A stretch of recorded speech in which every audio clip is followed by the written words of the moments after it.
Welcome to episode 2. The topic today is the generations of innovations beyond brainstorming. Last week, we talked about episode 1, which we cover the genesis of innovations, where to find business opportunities. Before we go to beyond brainstorming, let's do some recap. Last week, we focused on empathy. What and how do we empathize? And we mentioned that empathy has 3 main phases of observation, engagement, and immersion. And innovation is about creating value for users and understand user needs. So you are invited to start the journey with me on innovation, which is really to find a problem and then empathize. And the tools that I introduce are persona and journey map. Now, following that, it is important to understand that when you document the journey map, you must make sure that there are ups and downs, right? And detailed documentation of the gains and especially the pain points as a person go through the tasks and goals. So today, we're going to look at define and then ideate. But why, when it comes to a problem, we empathize first before we define? A lot of people basically define the problem and then they try to understand by empathizing. Now we do it here in design thinking slightly differently. What we want to do is understand the issues through empathy and then define a problem that is accurately and has the causal factor inside it. So if we look at definition or define, and some people say reframe the problem. And in the Stanford design thinking process, it states that define is mode, is where you unpack and synthesize your empathy findings, your persona, your journey map into compelling needs and insight, and to scope a specific and meaningful challenge.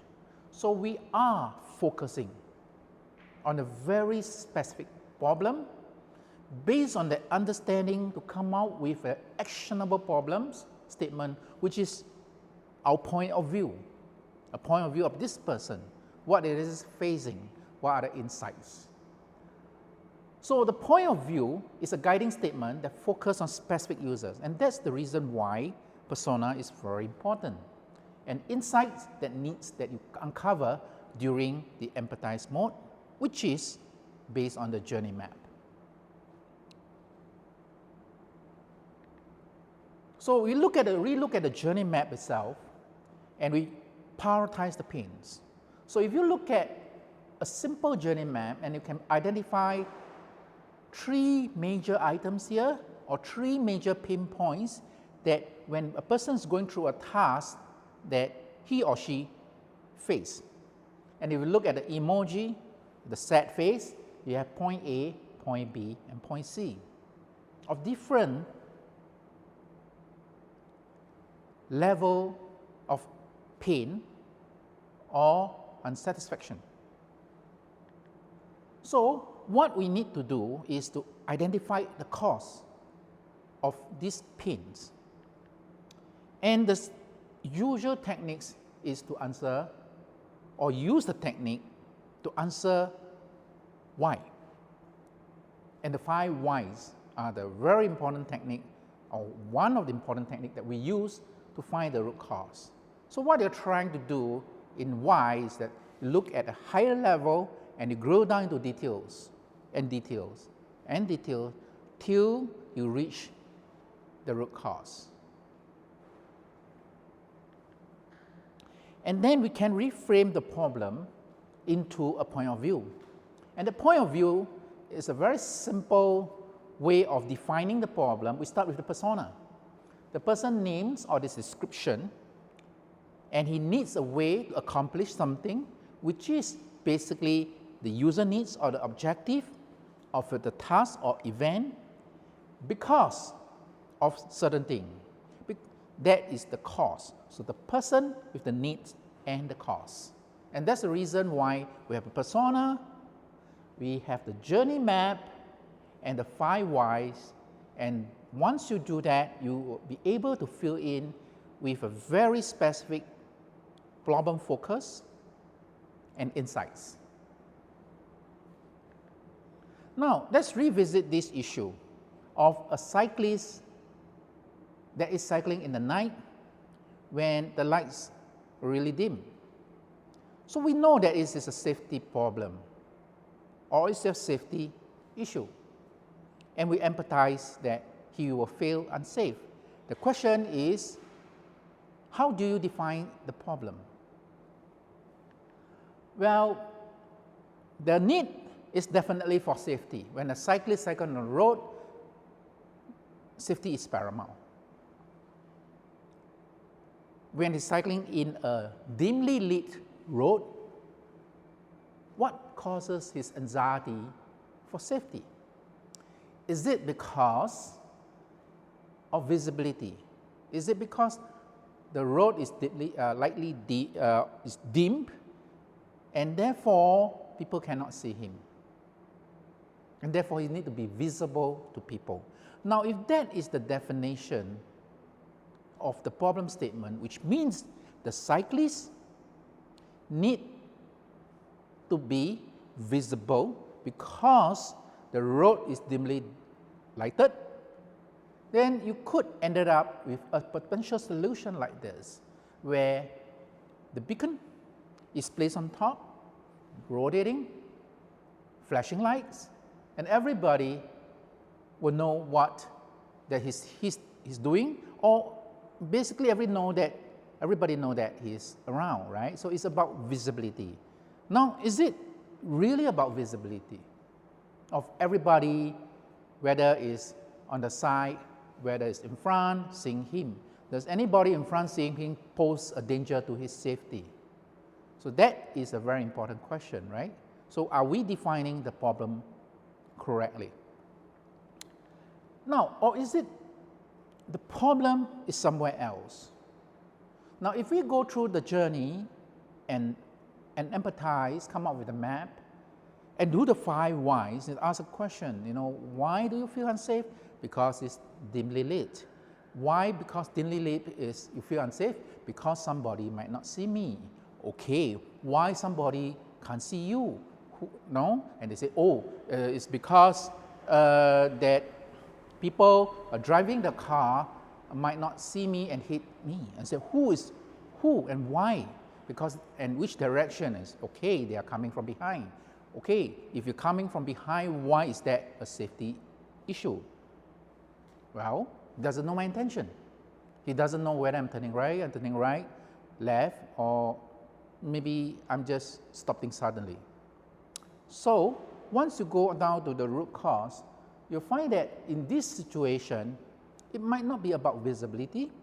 Of course, being visible is important, but it's really about I'm stopping and very fast. Then the guy behind it say, noted, I know what you intend to do.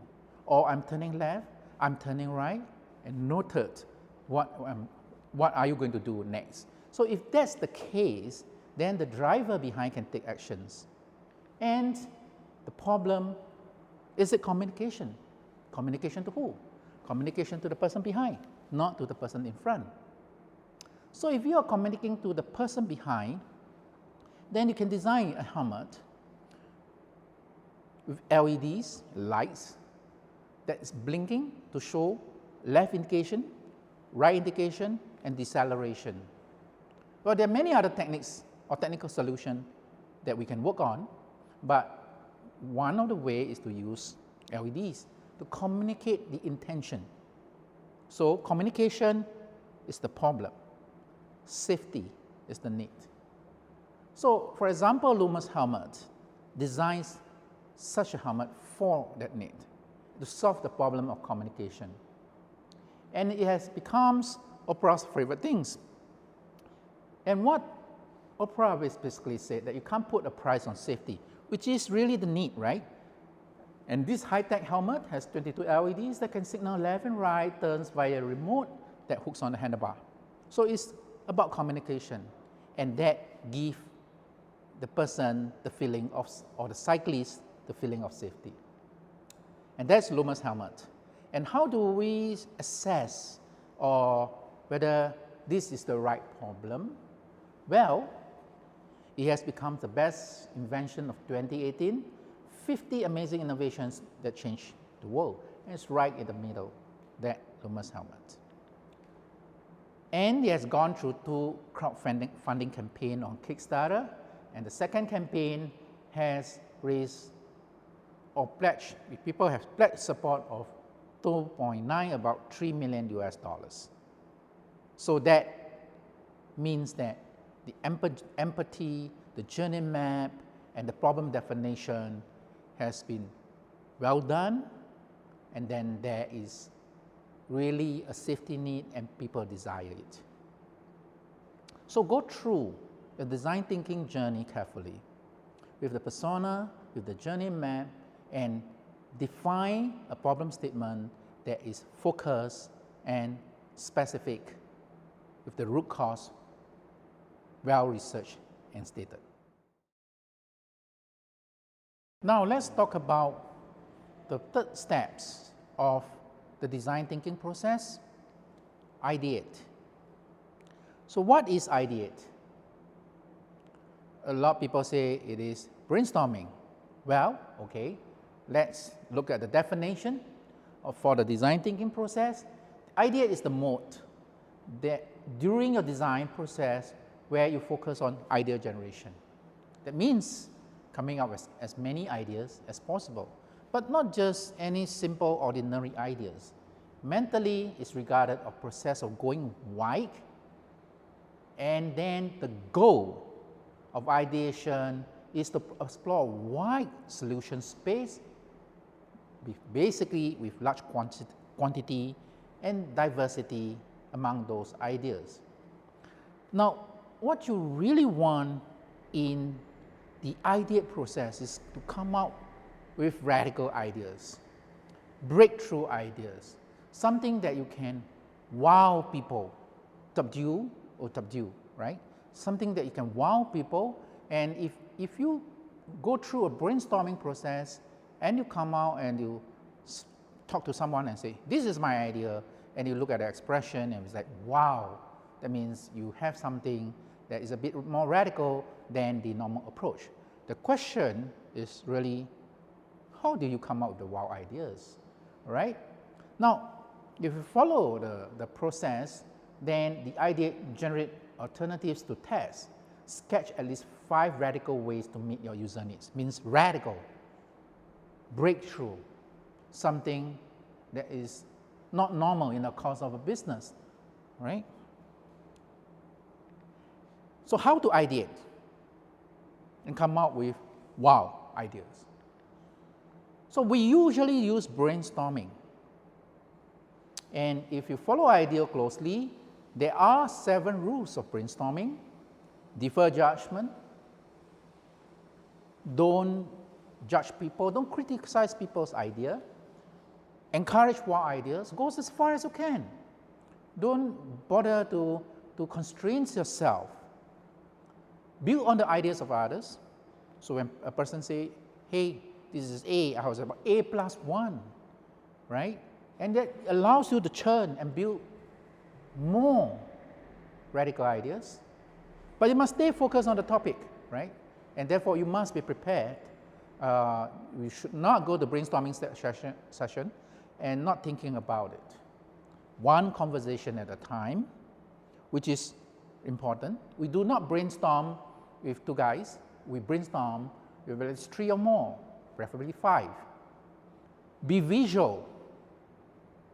Sketch, draw, write and sketch, all right?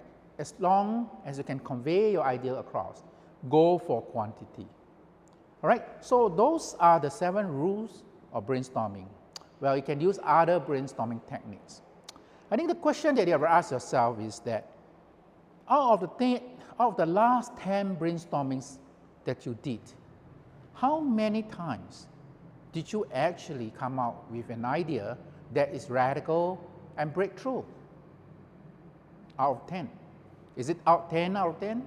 Is it 5 out of 10? Is it 1 out of 10?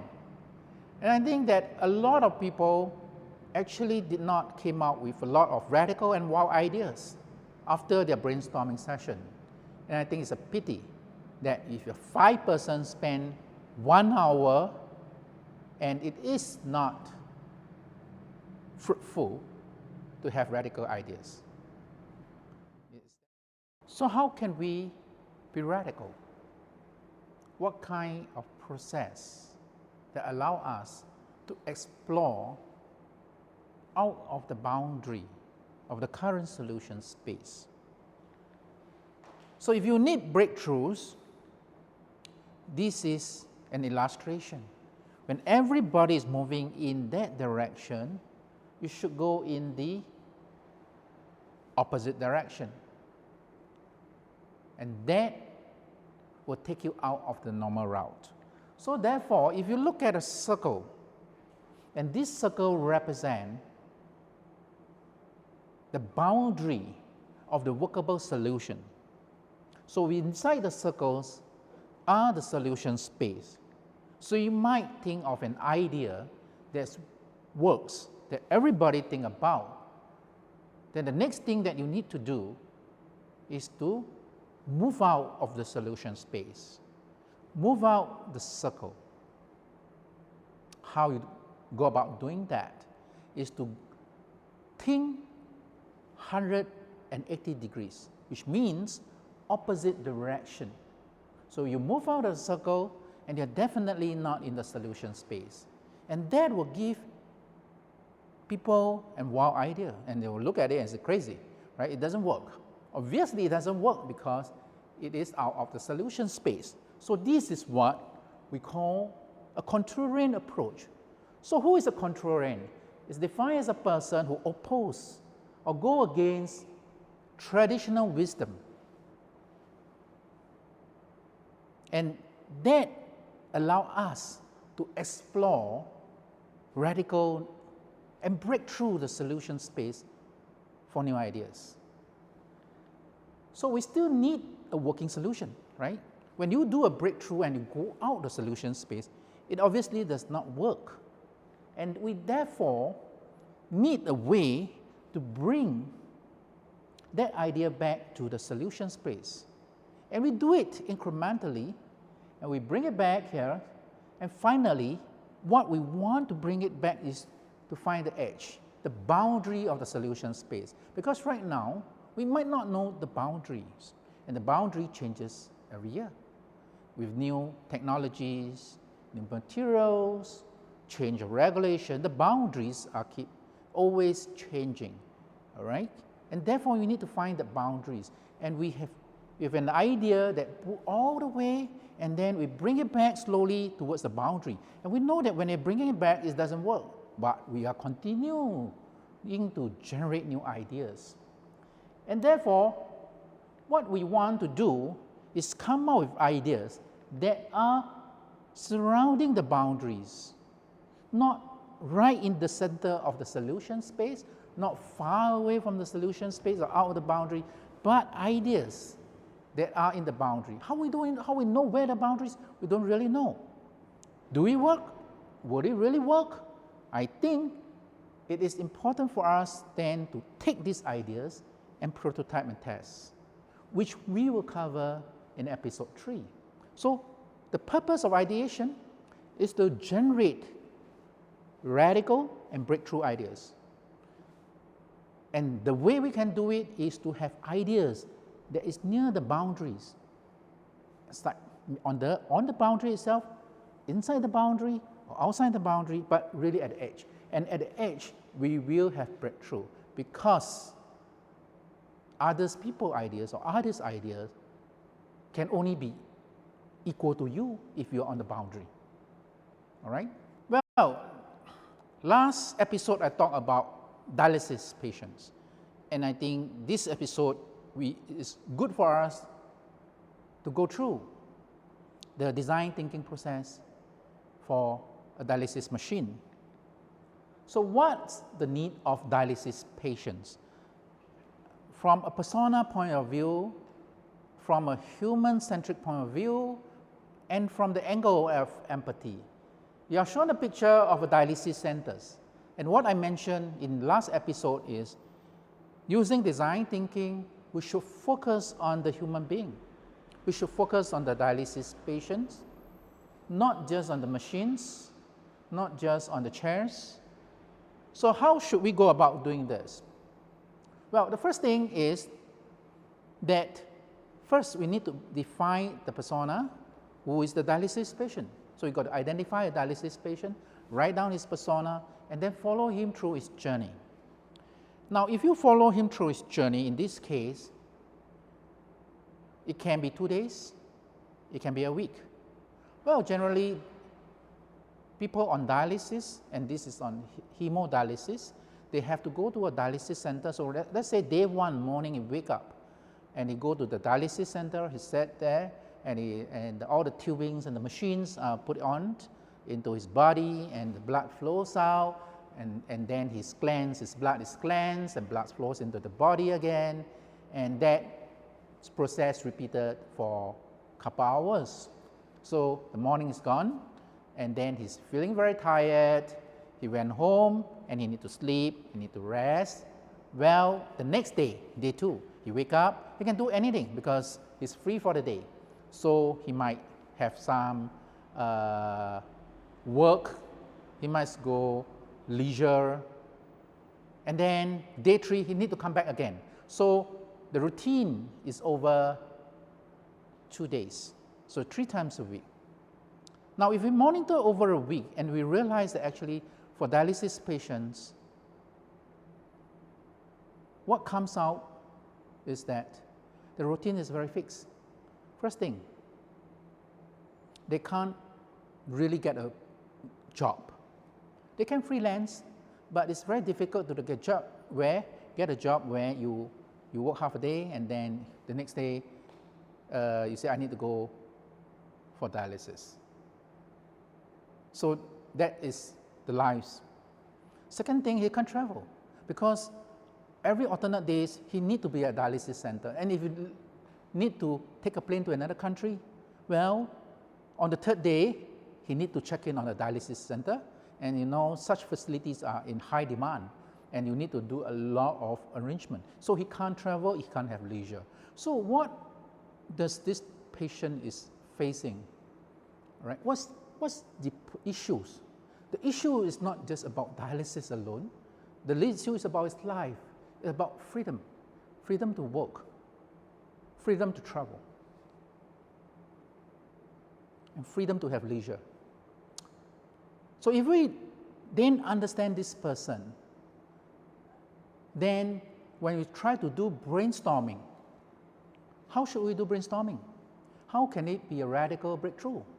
So we can look at his life and say, well, what he needs is to bring dialysis along with him, rather to stay in the dialysis center. So think about it, right? On a contrarian approach, instead of I go to the dialysis center for dialysis, can I bring the dialysis center with me wherever I go? And therefore, I have freedom of work, travel, and leisure. But obviously, that's not a solution, right? Because you can't bring the dialysis center with you, and therefore, you might want to modify it. And the way to do is, can I bring then the dialysis machine with me? Well, that might be possible, but it's heavy. Okay, so how about a dialysis machine that's light, that's portable, maybe even wearable? And that's where, okay, you start thinking, yeah, that's a radical idea, right? That you have to bring the dialysis machine with you, and it is wearable, it's portable. But then you'll start looking at it and you want to see, hey, if it's portable and wearable, does it mean that it's 10 kilograms as a backpack? Is this 5 kilograms like a briefcase? Or is it 1 kilogram that you can wear? And that is something we have to go for prototyping and test. And I think that if you start going through these ideas, following the process of controlling approach and bringing back to the solution space, then we will have a radical and breakthrough ideas. And what we have done is to take this idea and create a machine. And this is known as the automated wearable dialysis machine, which is a kilogram, fully automated with a controller, and you plug it in, and it works. A 1 kilogram machine, still in the development stage. But what is really important is the idea. How do you come out with a radical idea from a huge dialysis machine to the needs of the patient, which is to bring the dialysis with you and therefore come out with a radical idea of a wearable dialysis machine. So I want to leave you with a quote. For breakthroughs, you have to go beyond the boundaries. So in episode 2, we talk about define and generate radical ideas. So I would like you to continue the journey. You have done Empathize mode through the persona and the journey map. Now, take your journey maps, identify the pain points, use 5 whys to find out the cause of the pain that you want to solve, and define the problem of the selected plane using the point of view, and then generate radical ideas using the brainstorming technique, using the controlling approach, and making sure that you generate a lot of radical ideas along the boundaries of the solution space. And we'll see you in the next episode on prototyping and tests.